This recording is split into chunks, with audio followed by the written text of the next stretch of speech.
What you see here is $10,000 on the table.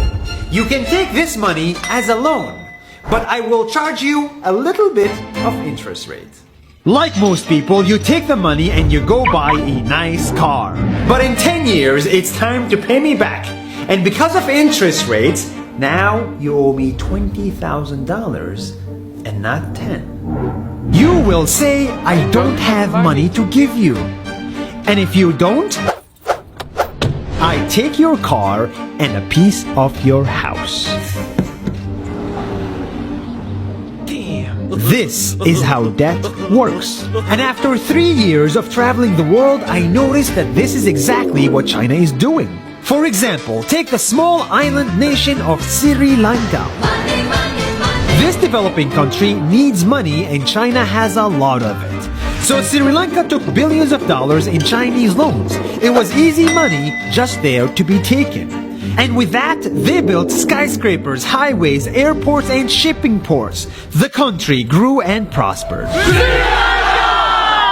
But few years later, this easy money came with interest rates, and Sri Lanka was so much in debt that it couldn't pay back China its money.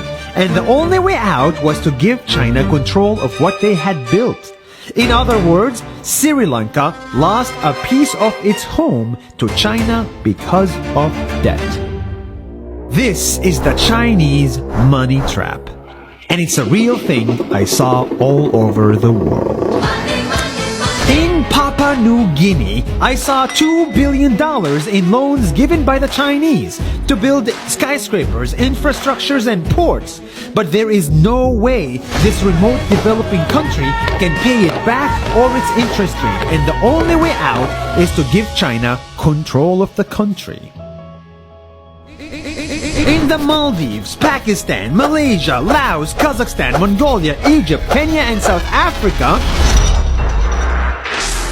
the same thing is happening, and many countries are struggling to pay back Chinese loans. If you look closely, all these infrastructure projects like highways, ports, and bridges connect to China through the sea or through the land to form something far bigger, far more powerful than just a bridge. A new Silk Road. The world is already made by China, and I think slowly it will be owned by China.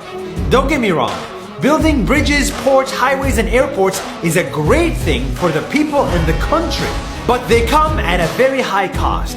And when these countries can't pay back the loans, these countries will lose their homes. One thing my parents had taught me is that there's no such thing as a free lunch or a free ride. So if we're not careful with our money or other people's money, then we better start learning Chinese. 下周见。